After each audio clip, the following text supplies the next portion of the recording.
ಒಳ್ಳೆಯ ತ್ರಿಜಟೆ. ನಾನು ಕ್ಷೇಮವಾಗಿರುವ ವಿಷಯ ನನ್ನ ಸ್ವಾಮಿಗೆ ತಿಳಿಯಿತೆ. ನನಗಾಗಿ ಅವರು ದುಃಖಿಸುವುದು ತಪ್ಪಿತೆ. ಏಕೆ ಸೀತೆ ಚಿಂತಿಸುತ್ತೀಯ?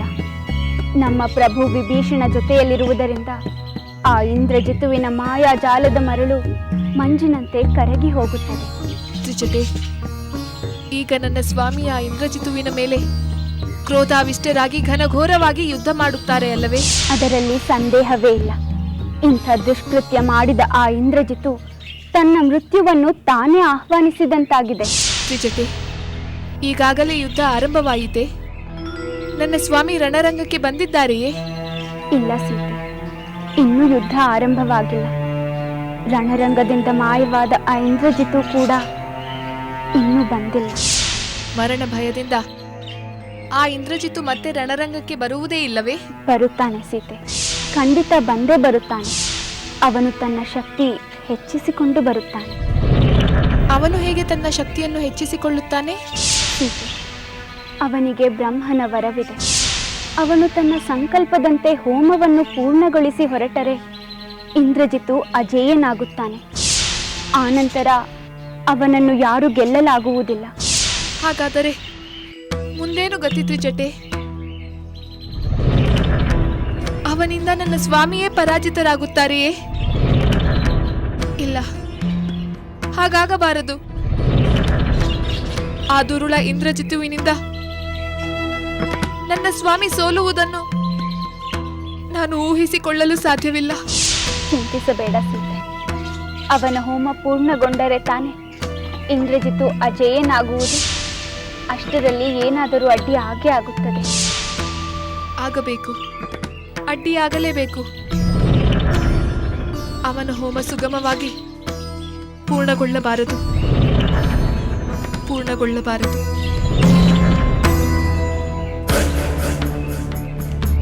ಪ್ರಣಾಮಗಳು ಮಹಾಪ್ರಭು. ಹೇಳು ದೂತ, ನನ್ನ ಪುತ್ರ ಇಂದ್ರಜಿತು ರಣರಂಗಕ್ಕೆ ಬಂದನೆ. ಶೋಕ ಜರ್ಜರಿತರಾಗಿದ್ದ ರಾಮ ಲಕ್ಷ್ಮಣ ವಾನರ ಸೇನೆಯನ್ನು ಧ್ವಂಸ ಮಾಡಲು ಪ್ರಾರಂಭಿಸಿದನೆ. ಇಲ್ಲ ಪ್ರಭು, ಯುವರಾಜರು ಇನ್ನೂ ಬಂದಿಲ್ಲ. ರಣರಂಗದಲ್ಲಿ ಯುದ್ಧ ಆರಂಭವಾಗಿಲ್ಲ. ಆದರೆ ಅದೇನೆಂದು ಹೇಳು. ಪ್ರಭು, ಮಾಯಾಸೀತೆಯ ರಹಸ್ಯ ಆ ರಾಮ ಲಕ್ಷ್ಮಣರಿಗೆ ತಿಳಿದು ಬಿಟ್ಟಿದೆ ಪ್ರಭು. ಏನು? ಮಾಯಾ ಸೀತೆಯೆಂದು ರಾಮನಿಗೆ ತಿಳಿದು ಬಿಟ್ಟಿದೆ? ಇಲ್ಲ ಇಲ್ಲ, ಇನ್ನು ನಾವು ಕಾಲಹರಣ ಮಾಡುವಂತಿಲ್ಲ.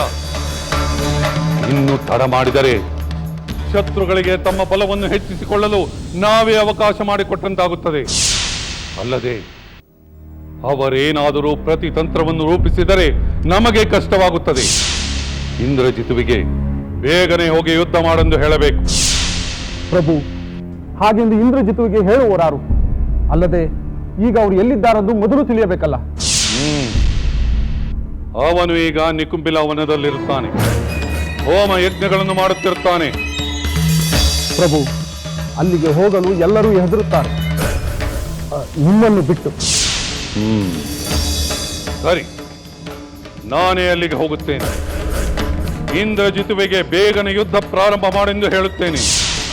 ಏನಾದರಾಗಲಿ ಆ ರಾಮನ ಸೈನ್ಯ ಸರ್ವನಾಶವಾಗಬೇಕು. ಏ ರಾವಣನ ವಿಜಯ ದುಂದುಬಿ ಮೊಳಗಬೇಕು.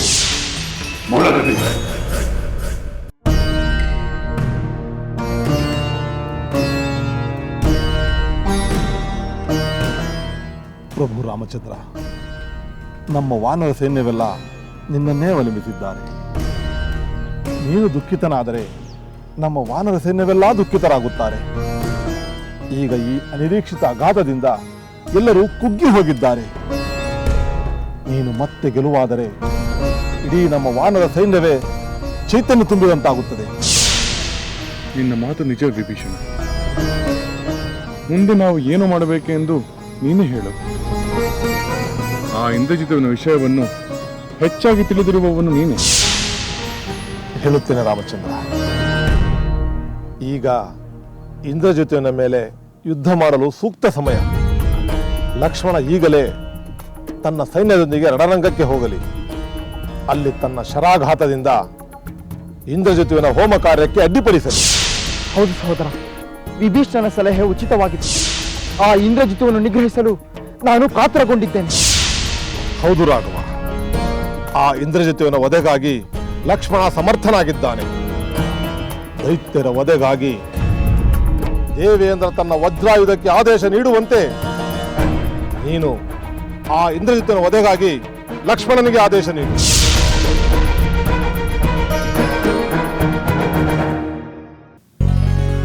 ರಾಮಚಂದ್ರ, ಹಿಂದಿನ ಘಟನೆಗಳನ್ನು ನೆನಪಿಸಿಕೊಂಡರೆ ಲಕ್ಷ್ಮಣನನ್ನು ಯುದ್ಧಕ್ಕೆ ಕಳಿಸಲು ನನಗೆ ಆತಂಕವಾಗುತ್ತಿದೆ. ಇಲ್ಲ ಸುಗ್ರೀವ, ನನಗೆ ನನ್ನ ಸೋದರನ ಪರಾಕ್ರಮದ ಬಗ್ಗೆ ಭರವಸೆ ಇದೆ. ಪ್ರಭು ರಾಮಚಂದ್ರ, ನಾವು ಕಾಲಹರಣ ಮಾಡದೆ ಆದಷ್ಟು ಬೇಗ ಶತ್ರು ವಿನಾಶಕ್ಕೆ ಸಿದ್ಧರಾಗಬೇಕು. ಆ ಇಂದ್ರಜಿತುವಿನ ವಿನಾಶಕ್ಕೆ ನಮ್ಮ ಲಕ್ಷ್ಮಣ ಬೇಗನೆ ಯುದ್ಧರಂಗಕ್ಕೆ ಹೊರಡುವುದು ಒಳ್ಳೆಯದು.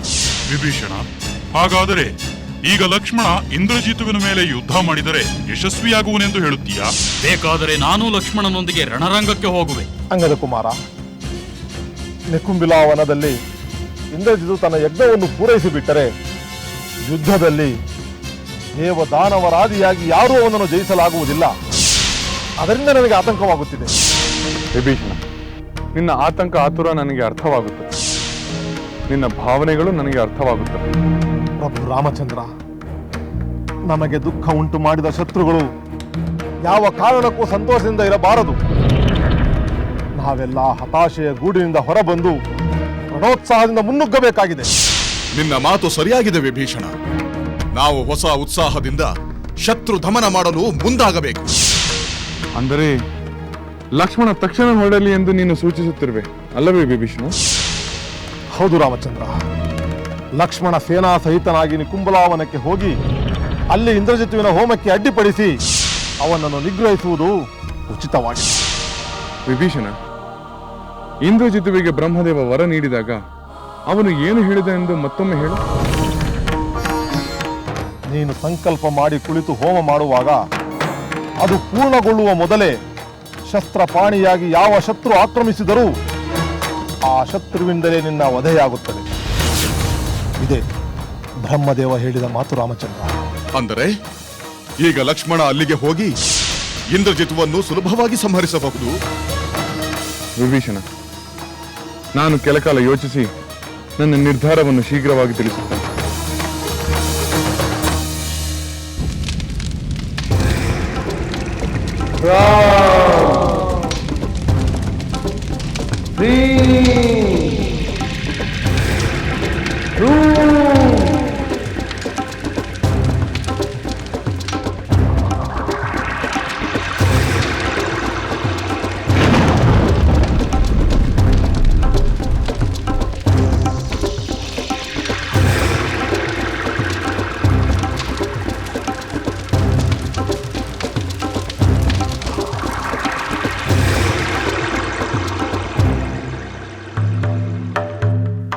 ಬನ್ನಿ ಸಿಂಹಾಪ, ತಾವು ಈಗ ಯುವರಾಜರ ಸಮೀಪ ಹೋಗದಿರುವುದೇ ಒಳ್ಳೆಯದು. ಏನು? ನಾನು ನನ್ನ ಪುತ್ರನೊಡನೆ ಮಾತನಾಡಬಾರದೆ? ಅದಕ್ಕೀಗ ಸಮಯ ಪ್ರಶಸ್ತವಾದುದಲ್ಲ ಪ್ರಭು. ಇಲ್ಲ, ನಾನೀಗಲೇ ಇಂದ್ರಜಿತುವನ್ನು ನೋಡಬೇಕು. ಅವನು ಬೇಗ ರಣರಂಗಕ್ಕೆ ಹೋಗುವಂತೆ ಹೇಳಿ ಶತ್ರು ಸಂಹಾರವಾಗಬೇಕು. ಪ್ರಭು, ನಿಮಗೂ ತಿಳಿದಿರುವಂತೆ ಯುವರಾಜರು ತಾವು ಸಂಕಲ್ಪಿಸಿರುವ ಹೋಮವನ್ನು ಅರ್ಧಕ್ಕೆ ಬಿಟ್ಟರೆ ಅಪಜಯ ಖಂಡಿತ. ಏನು? ವೀರಾಧಿವೀರನಾದ ನನ್ನ ಪುತ್ರನಿಗೆ ಅಪಜಯ ಸಾಧ್ಯವೇ ಇಲ್ಲ. ಮಹಾಪ್ರಭು, ಬ್ರಹ್ಮನವರದ ವಿಷಯವನ್ನು ತಾವು ನೆನಪು ಮಾಡಿಕೊಂಡರೆ ಎಲ್ಲವೂ ಸ್ಪಷ್ಟವಾಗುತ್ತದೆ. ಬ್ರಹ್ಮನವರವೇ?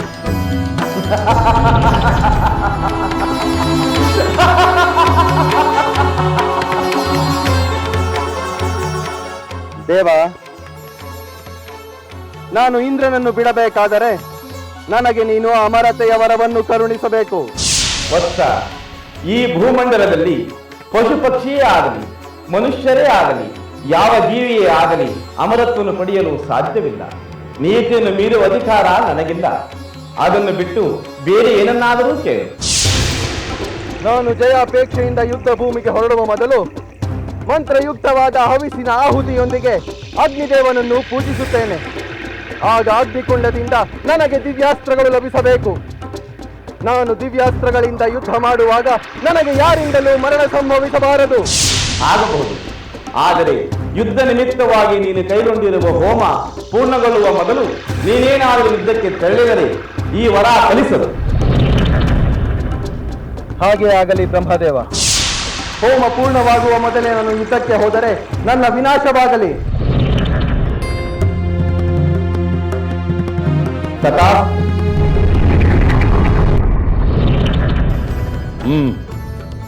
ನಿನ್ನ ಮಾತು ಸತ್ಯ. ಇಂದ್ರಜಿತು ಹೋಮವನ್ನು ಅರ್ಧಕ್ಕೆ ನಿಲ್ಲಿಸಬಾರದು. ಹಾಗೆ ಮಾಡಿದರೆ ಅವನಿಗೆ ಅಪಜಯ ಉಂಟಾಗುತ್ತದೆ. ಅವನು ನಿರಾತಂಕವಾಗಿ ಹೋಮ ಮಾಡಲಿ. ಆ ನಂತರ ಬಂದು ನಾನು ಅವನನ್ನು ನೋಡುತ್ತೇನೆ. ಹೋಮ ಮುಗಿದ ನಂತರ ನನಗೆ ಸುದ್ದಿಯನ್ನು ನೀಡು. ಅಪ್ಪಣೆ ಪ್ರಭು, ಹಾಗೆ ಆಗಲಿ.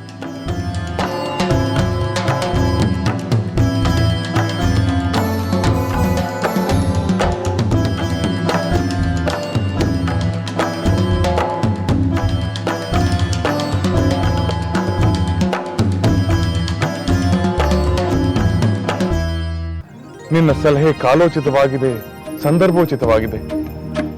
ನನ್ನ ಸೀತೆಯ ಹತ್ಯೆ ಆ ಇಂದ್ರಜಿತವನ್ನು ಮಾಯಾಜಾಲವೆಂದು ಸ್ಪಷ್ಟಪಡಿಸಿ ನಮ್ಮೆಲ್ಲರ ದುಃಖವನ್ನು ಹೋಗಲಾಡಿಸಿದ ನಿನಗೆ ಎಷ್ಟು ಅಭಿನಂದನೆಗಳನ್ನು ಸಲ್ಲಿಸಿದರೂ ಸಾಲದು. ಪ್ರಭು ರಾಮಚಂದ್ರ, ನಿನಗೆ ತಿಳಿಯದ ವಿಷಯವನ್ನೇನೂ ಅವನು ತಿಳಿಸಲಿಲ್ಲ. ರಾಕ್ಷಸರ ಮಾಯೆಯ ಬಗ್ಗೆ ನಿನಗೂ ಸಾಕಷ್ಟು ತಿಳಿದಿದೆ. ಸೀತಾದೇವಿಯ ಮೇಲೆ ನಿನಗೆ ಅಪಾರವಾದ ಪ್ರೇಮವಿರುವುದರಿಂದ ಆ ವಾರ್ತೆಯನ್ನು ಕೇಳಿದ ತಕ್ಷಣ ದುಃಖದಿಂದ ತತ್ತರಿಸಿದೆ. ಹಾಗೆಯೇ ಸೀತಾ ಮಾತೆಯ ಮೇಲೆ ಅಪಾರವಾದ ಭಕ್ತಿ ಇರುವುದರಿಂದ ಹನುಮಂತ, ಸುಗ್ರೀವಾದಿ ಮಿತ್ರರು ಮತ್ತು ಸಕಲ ವಾನರ ವೀರರು ದುಃಖಕ್ಕೆ ಈಡಾದರು. ಸೂರ್ಯನ ತೇಜಸ್ಸಿನ ಮುಂದೆ ಮಂಜು ಕರಗುವ ಹಾಗೆ ಸತ್ಯದ ಬೆಳಕಿನಲ್ಲಿ ಸುಳ್ಳಿನ ಕತ್ತಲು ಉಳಿಯುವುದಿಲ್ಲ ರಾಮಚಂದ್ರ. ಸುಳ್ಳಿನಿಂದ ನಮ್ಮಲ್ಲಿ ದುಃಖ ಸಂಕಟಗಳನ್ನು ಉಂಟು ಮಾಡಿದ ಆ ಇಂದ್ರಜಿತುವಿನ ಮಾಯಾಜಾಲವನ್ನು ಮಂತ್ರ ಹಾಕಿ ನಿಷ್ಕ್ರಿಯಗೊಳಿಸುವ ಸಮಯ ಬಂದಿದೆ. ನಿನ್ನ ಮಾತು ನಿಜ ಲಕ್ಷ್ಮಣ. ಆ ಇಂದ್ರಜಿತುವಿನ ಕೊನೆಯಾಗಬೇಕು. ಅವನನ್ನು ನಿಗ್ರಹಿಸಿದರೆ ರಾವಣನ ಬಲ ನಾಶವಾದಂತೆ. ಅದಕ್ಕೆ ನಾವು ಮತ್ತೆ ವಂಚನೆಗೆ ಒಳಗಾಗದಂತೆ ಎಚ್ಚರ ವಹಿಸಬೇಕು. ಹೌದು ಜಾಂಬವಂತ, ಆ ರಾವಣ ಪುತ್ರನ ಶಕ್ತಿ ಸಾಮರ್ಥ್ಯವೇನೆಂದು ಈಗ ನಮಗೆ ತಿಳಿದಿದೆ. ನಾಗಾಸ್ತ್ರ ಬ್ರಹ್ಮಾಸ್ತ್ರವನ್ನು ಬಲ್ಲ ಮಹಾಪರಾಕ್ರಮಿಯಾದ ಅವನು ಮಾಯ ವಿದ್ಯೆ ಮೂಲಕ ನಮ್ಮೆಲ್ಲರನ್ನು ವಂಚಿಸಿದ ಅವನ ನೀಚ ಬುದ್ಧಿ ಅವನ ತಂದೆ ಆ ರಾವಣನಿಂದಲೇ ಬಂದಿರಬೇಕು. ನನ್ನ ಸೀತೆಯನ್ನು ಕಳ್ಳನಂತೆ ಕದ್ದು ಆ ರಾವಣ ತನ್ನ ಮೃತ್ಯುವನ್ನು ತಾನೇ ಆಹ್ವಾನಿಸಿದ್ದಾನೆ. ಈಗ ತಂದೆಗೆ ಬೆಂಬಲವಾಗಿ ವಂಚನೆ ಮಾಡಿ ಅವನ ಪುತ್ರನು ಮರಣಕ್ಕೆ ಕರೆ ನೀಡಿದ್ದಾನೆ. ಹೌದು ರಾಮಚಂದ್ರ, ಆ ರಾವಣ ಪುತ್ರ ಅದೃಶ್ಯನಾಗಿದ್ದರೂ ಅವನು ಪಲಾಯನ ಮಾಡುವಂತೆ ಸರ್ವ ದಿಕ್ಕುಗಳಿಗೂ ನೀನು ಬಾಣಗಳನ್ನು ಪ್ರಯೋಗಿಸಿದೆ. ಅಂದೇ ಅವನ ಅಂತ್ಯ ಹಾಡಬೇಕಾಗಿತ್ತು. ಅಂಗದ, ರಾಮಬಾಣಕ್ಕೆ ಯಾವುದೂ ಅಸಾಧ್ಯವಲ್ಲ. ಇಂದ್ರಜಿತು ಕಣ್ಣಿಗೆ ಕಾಣಲಿ ಕಾಣದಿರಲಿ, ಅವನು ಎಲ್ಲಿಯೇ ಇದ್ದರೂ ನಿಂತಲ್ಲೇ ಬಾಣ ಪ್ರಯೋಗಿಸಿ ಅವನನ್ನು ಕೊಲ್ಲುವ ಶಕ್ತಿ ಶ್ರೀರಾಮಚಂದ್ರನಿಗಿದೆ. ಆದರೆ ಯಾವ ಸಮಯದಲ್ಲಿ ಯಾರಿಂದ ಯಾರ ಸಂಹಾರವಾಗಬೇಕೋ ಅದೇ ಆಗಬೇಕೆಂಬುದು ಪ್ರಭುವಿನ ಇಚ್ಛೆ. ನಿನ್ನ ಮಾತು ಸರಿಯಾಗಿದೆ ಹನುಮಂತ. ಆ ಇಂದ್ರಜಿತುವಿನ ಸಂಹಾರ ನನ್ನ ಸೋದರನಿಂದಲೇ ಆಗಬೇಕೆಂದು ನನ್ನ ಸಂಕಲ್ಪ. ವಿಭೀಷಣದ್ದು ಅದೇ ಅಪೇಕ್ಷೆ. ಹೌದು ರಾಮಚಂದ್ರ, ಆ ಇಂದ್ರಜಿತನ ಯುದ್ಧವನ್ನು ಲಕ್ಷ್ಮಣ ಮಾಡಲೇಬೇಕು. ಹಾಗೆ ಆಗಲಿ ವಿಭೀಷಣ. ಲಕ್ಷ್ಮಣ, ಸಹೋದರ, ಸುಗ್ರೀವ, ಅಂಗದ, ಹನುಮಂತ, ಜಾಂಬವಂತಾದಿ ವಾನರ ವೀರರೊಂದಿಗೆ ನೀನು ನಿಕುಂಬಿಲ ವನಕ್ಕೆ ಹೋಗು. ಆ ಇಂದ್ರಜಿತುವಿನೊಡನೆ ಹೋರಾಡು. ಅವನ ಮಾಯಾಜಾಲವನ್ನು ಛಿದ್ರಗೊಳಿಸಿ ಅವನನ್ನು ಸಂಹರಿಸು. ವಿಭೀಷಣ ತನ್ನ ಸಚಿವರೊಡನೆ ನಿನ್ನನ್ನು ಹಿಂಬಾಲಿಸುತ್ತಾರೆ. ಆಗಲಿ. ನಾನು ಪ್ರಯೋಗಿಸುವ ಮೃತ್ಯು ಸದೃಶವಾದ ಬಾಣಗಳು ಆ ಇಂದ್ರಜಿತುವಿನ ದೇಹವನ್ನು ಸೀಳಿ ಲಂಕೆಯನ್ನು ಸೇರುತ್ತದೆ. ಸಹೋದರ, ಆ ದುರುಳ ಇಂದ್ರಜಿತುವನ್ನು ಸಂಹರಿಸುವಂತೆ